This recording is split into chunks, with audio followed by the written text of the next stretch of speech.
Welcome back to Black Cuan my friend. Terima kasih telah kembali di channel Berita Kripto di Black Cuan ini ya. Untuk yang mungkin baru pertama kali hadir di channel ini, silakan untuk menekan like, komen, dan subscribe channel ini untuk mendapatkan update berita terbaru seputar event-event ataupun kejadian-kejadian yang terjadi di pasar kripto ya. Pada hari ini ada beberapa update kejadian di pasar kripto yang ingin saya sampaikan ya di updatean video kali ini. Yang pertama itu adalah tentang keadaan makro ya, pasar kripto hari ini, kemudian ada tentang penutupan banknya Peter Schiff ya, kemudian The Fed yang ingin menambah regulasi terhadap kripto, kemudian ada updatean Elon Musk tentang Twitter dan Shiba Inu, kemudian yang terakhir yang paling penting di sini itu adalah tentang Cardano ya, yang sepertinya akan bisa mencapai $2,9 di bulan September. Baik, yang pertama di sini adalah tentang Bitcoin ya teman-teman. Di sini Bitcoin masih lah berada di level yang seperti tadi malam ketika saya mengupload video ya, di level 21-an ribu dollars ya. Dan sentimennya sekarang ini memang positif ya semuanya. Dan semoga tren positif ini bisa berlanjut hingga minggu depan ya. Karena nanti di Senin pagi kita lihat ya, apakah yang akan terjadi, bagaimana dia close mingguannya nanti ya. Dan untuk Peter Schiff ya, banknya itu telah ditutup oleh regulator dari Puerto Rico ya. Karena dianggap bahwa dia itu tidak mencapai minimum capital requirement-nya ya, dan sebagai akibatnya itu adalah konsumennya dia atau customersnya dia itu kehilangan akses ke akun mereka. Tetapi sisi positif dari kejadian ini itu adalah ketika banknya Peter Schiff ini ditutup, ternyata Bitcoin itu terjadi penguatan teman-teman.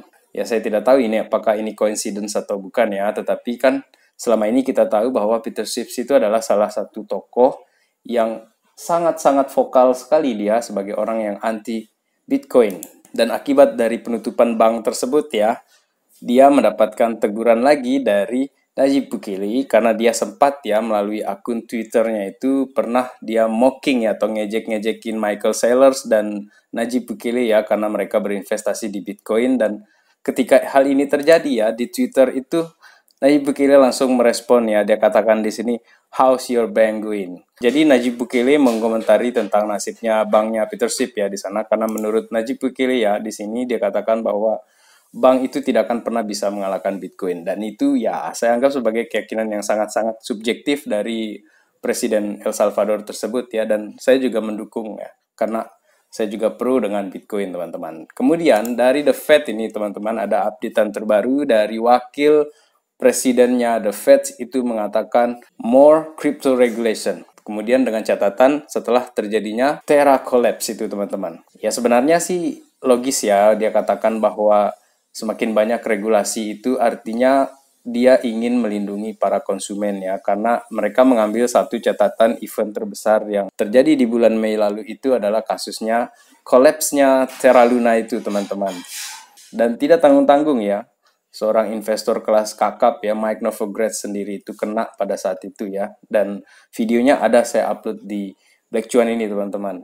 Jadi jikapun nanti The Fed itu melakukan regulasi ataupun menyodorkan rancangan undang-undang ya untuk meregulasi kripto, saya kira itu tidak akan mengganggu ekosistem kripto terlalu besar ya. Karena menurut saya juga mereka ingin meregulasi ini kan dengan tujuan yang baik ya, ingin mengamankan data-data ataupun keuangan-keuangan dari para investor yang ada di Amerika. Karena dari kejadian Terra Luna itu ya ada satu insiden ini yang cukup menyedihkan ya buat kita semua, dan hati saya sangat terpukul sekali melihat berita ini teman-teman, karena ada satu keluarga di Korea itu meninggal atau bunuh diri menurut berita itu gara-gara kolapsnya Terra. Sebenarnya ini dikait-kaitkan dulu oleh polisi ya, tetapi apa yang terjadi di sini itu bikin kita miris sekali karena yang ikut meninggal itu juga ada anak 10 tahun, anak cewek lagi 10 tahun. Jadi pada saat kejadian itu memang ya di berita ini si anak ini diminta izin oleh orang tuanya untuk diajak pergi liburan ke sekolahnya, dan setelah itu mereka tidak kembali lagi. Dan dari penyelidikan polisi ya setelah mayatnya diketemukan di laut ya, mobil itu tenggelam dengan cara disengaja ya. Mungkin si kepala keluarganya itu memutuskan untuk melakukan bunuh diri tersebut. Dan kemudian muncul pertanyaannya, why did Terra Luna came in the pictures? Kenapa Terra Luna ini hadir dalam kasus ini? Jadi sebenarnya ini adalah akibat dari penyelidikan polisi yang mendapati laptopnya si kepala keluarga ya, si bapak itu, dan yang paling banyak di browsing selama sebulan terakhir itu adalah koin Terra Luna. Kemudian ada juga dia membrowsing di sana itu tentang sleeping pills and ways to make an extreme choice ya. Jadi dia sempat membrowsing hal-hal yang berbau bunuh diri ini teman-teman. Dimulai dari sleeping pills ya, pil tidur, kemudian cara untuk membuat pilihan yang ekstrim atau cara untuk mengakhiri hidup. Seperti itu teman-teman. Jadi dari situlah polisi ini mulai mengait-ngaitkan dengan kondisi terjadinya Terra Luna. Tetapi tanpa dikaitkan oleh Terra Luna pun insiden seperti ini sudah banyak diberitakan ketika terjadinya Luna Crash yang terjadi di bulan 5 itu teman-teman. Dan kejadian ini itu sangat break my heart gitu teman-teman. Baik, kita tinggalkan dia dulu ya. Kemudian kita ke Elon Musk sekarang ini. Elon Musk lagi-lagi bikin drama baru. Jika kemarin dia pernah mengatakan untuk menerima Bitcoin sebagai pembayaran di Tesla, kemudian dia mengcancelnya dalam waktu singkat. Sekarang dia berniat membeli Twitter, tetapi akhirnya dia cancel lagi untuk pembelian penuh Twitter ini. Jadi dia ini man of drama kalau menurut saya ya. Tapi apapun yang dia lakukan, ini murni bisnis teman-teman. Jadi begitulah cara kita pahami kejadian-kejadian ini. Karena katanya Elon Musk di sini ya, dia ingin meng-cancel itu gara-gara pihak Twitter itu tidak memenuhi keinginannya Elon Musk. Jadi Elon Musk ingin mendapatkan independent assessment of prevalence of fake or spam account on Twitter platforms. Jadi dia ingin mendapatkan hasil data ya tentang penilaian mandirinya untuk prevalensi data dari akun-akun spam yang di Twitter ya, dan dia merasa bahwa bukan dia merasa ya, dia tidak mendapatkan dia inginkan karena kesannya Twitter itu menutup-nutupi hal tersebut teman-teman. Sehingga Elon Musk akhirnya sampai pada kesimpulannya untuk sementara ini dia meng-cancel. Tapi menurut saya ya, kalau Twitter mau sebenarnya ini sih gosip aja ya. Kalau Twitter mau menerima Dogecoin sebagai alat pembayaran, saya kira ini akan aman-aman saja untuk Twitter teman-teman. Dan seperti kita tahu, Elon Musk ini memegang 9,5% ya dari total saham Twitter itu. Jadi untuk drama Twitter kali ini dengan Elon Musk ya, kita tunggu kelanjutannya teman-teman. Kemudian ada kelanjutan dari Doge ya. Tadi kan kita bicara tentang papanya Dogecoin, sekarang ini kita ngomong tentang Shiba Inu ya. 40% on Dogecoin 2 months after record lows. Jadi dia mendapatkan kenaikan dalam 2 bulan terakhir ini ya, 40% kenaikan, dan dia meninggalkan jauh sekali ya Dogecoin oleh Shiba ini. Alasan rally-nya Shiba Inu ini karena adanya mekanisme token burning-nya ya. Jadi dia dibakar terus-menerus dan akhirnya supply-nya berkurang dan itu membuat koin itu langka dan akhirnya dia akan semakin mahal nantinya. Dan kelebihan yang tidak didapatkan oleh Dogecoin ya mengenai Shiba Inu ini ya, karena dia dicanang-canangkan akan menjadi saingannya Dogecoin karena dia memiliki rencana untuk smart contract. Kemudian dia juga punya DEX ya, decentralized exchange-nya sendiri. Kemudian dia juga di situ ada token-token yang sudah banyak dibeli oleh para investor ya di dalam ekosistemnya Shiba Inu. Dan Shiba Inu meninggalkan Dogecoin teman-teman karena dia terlebih dahulu daripada Dogecoin dalam ekspansinya ke dunia metaverse teman-teman. Dan semakin confident saja Shiba Inu ini ya, karena Ethereum Well Gimli buys $1 million worth of Shiba Inu. Karena paus Ethereum ini ya yang bernama Gimli itu membeli jutaan dollars untuk Shiba Inu. Jadi di tengah penurunan harga Shiba Inu ternyata orang-orang ini, paus ini ya memiliki visinya sendiri mengenai harga Shiba Inu dan potensi masa depannya Shiba Inu ini teman-teman. Karena luar biasa timnya ini ya. Mereka itu bekerja dengan sangat-sangat giat meskipun mereka itu dianggap meme coin atau apapun, tetapi mereka progresnya itulah yang kita lihat dari sebuah project itu teman-teman. Karena menurut berita ini ya, di salah satu berita yang sama juga ya, masih tentang Gimli itu tadi, itu total yang dia beli itu adalah 1 triliun Shiba Inu.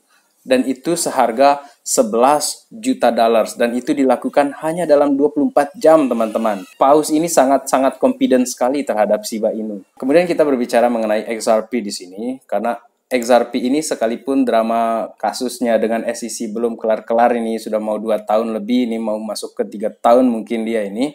Tetapi sekarang ini warga Amerika Serikat bisa membeli Ripple itu menggunakan credit card dan Apple Pay. So, di tengah-tengah ketidakpastian harga Bitcoin ataupun semua aset kripto pada saat ini, XRP itu malah terus melakukan development, dan sekarang ini berita ini sangat disambut baik ya, terutama oleh investor-investor yang ada di Amerika Serikat. Tetapi sayangnya ya, meskipun telah membuka kantor di Kanada, sampai sekarang ini untuk mekanisme pembayaran dengan credit card dan Apple Pay itu masih belum bisa dilakukan di Kanada, teman-teman. Tetapi saya yakin kedepannya pasti akan ada perkembangan terbaru untuk XRP ke sana ya.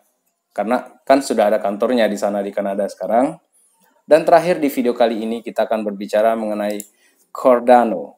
Apa yang terjadi kepada Cardano pada bulan-bulan ini itu adalah berita yang menurut saya sangat masif ya, karena paus Cardano itu mengakumulasi 80 juta ADA hanya dalam waktu sebulan. Dan ini dilakukan dalam persiapan mereka untuk fossil launch, teman-teman. Sehingga di awal tadi saya katakan bahwa harga Cardano bisa ke $2,9, sepertinya itu akan kita bahas nanti ya. Karena paus sudah membeli cukup banyak Cardano ini, teman-teman. Dan meskipun terjadi pembelian yang banyak itu ya, ternyata kan kalau belanja paus itu kan tidak sama dengan gaya kita. Jadi mereka itu membeli itu dengan cara yang ya menjaga harga supaya tidak terjadi pump gitu kan. Jadi mereka melakukan pembelian dengan cara sistematis, artinya tidak terburu-buru membeli banyak, tetapi mereka membelinya mungkin per harian atau per jam. Jadi itu selama sebulan terjadi akumulasi sebanyak itu, teman-teman. Dan itulah yang menyebabkan harga Cardano itu tetap saja masih berada di $0,4 sampai sekarang ini. Ya, dan meskipun harganya $0,4, tetapi kan development yang terjadi di Cardano atau perkembangan yang terjadi di Cardano ini sangat masif ya selama beberapa bulan ke belakang ini. Tetapi sekalipun perkembangan di Cardano itu cukup pesat ya, itu juga ternyata tidak bisa membuat seorang Cardano technical contributor itu bertahan terus di Cardano ya, karena dia akhirnya pindah ke Algorand, teman-teman. Jadi Cardano founders ya, si Charles Hoskinson itu mengisyaratkan bahwa kepindahan John Woods ya, namanya dia di situ, akan pindah ke Algorand situ. Dia katakan bahwa dia senang karena kepindahan John Woods ke sana itu juga nantinya itu akan berguna baik atau untuk perkembangan dirinya si John Woods sendiri nanti dalam bekerja di beberapa perusahaan-perusahaan yang sama di dalam ekosistem tersebut. Dan tidak menutup kemungkinan, katanya Charles Hoskinson, di sini saya senang sekali caranya dia melihat situasi ya. Jadi sudut pandang dia itu saya senang sekali. Dia katakan bahwa kemungkinan dengan pindahnya John Woods ke sana, kita mungkin akan bisa membuat semacam kolaborasi ataupun kerjasama dengan Algorand nantinya. Dan itu semakin bagus, semakin banyak rekanan, semakin banyak partner, itu artinya perkembangan itu akan semakin bagus ke depannya. Nah, di situ bright side atau sisi cerah atau sisi positif dari si Charles Hoskinson itu yang saya sangat senang sekali ya, teman-teman. Kemudian di terakhir di sini itu ada data dari Sentiment ya, namanya itu adalah sebuah perusahaan analitik yang sering mengupload tentang technical analysis ataupun prediksi-prediksi dia ya. Dan sekarang ini dia memperkirakan bahwa Cardano itu bisa mencapai $2,9 nanti di akhir September tahun ini, teman-teman. Dan di tengah euforia kita mengenai fasil hard fork ya, dia mengisyaratkan bahwa Cardano ini harus tembus ke $1 dulu ya, supaya dia bisa mencapai level confident-nya. Jadi menurut Sentiment, kalau seandainya Cardano ini dalam 1 bulan ke depan atau 2 bulan ke depan bisa melewati level yang $1 itu ya, maka untuk mencapai ke $2,9 itu mungkin akan sangat-sangat mungkin, katanya si Sentiment ini. Dan itu bisa terjadi nanti di akhir September ya. Sebelum mungkin ya, ini juga analisanya dia, sebelum mungkin setelah mencapai $2,9 dia itu akan drop lagi ke $1,1 di akhir tahun 2022 ya. Ini kan prediksi dan ini analisa, teman-teman. Dan saya berharap ini bisa terjadi gitu kan, supaya teman-teman yang mungkin membeli di harga $2 atau $1,5 itu bisa terjemput dulu lah keuangannya. Jadi supaya punya dana cadangan nanti untuk membeli ketika harga itu sudah jatuh lagi. So, demikian video kali ini, teman-teman. Untuk yang Cardano Army, semoga cuan ya di fasil hard fork ini. Kedepannya tetap optimis, jangan FOMO, jangan panik, dan juga selalu melakukan do your own research atau DYOR ya, melakukan riset mandiri. Jaga kesehatan kalian. Terima kasih telah menonton. Salam Black Cuan. Peace my friend.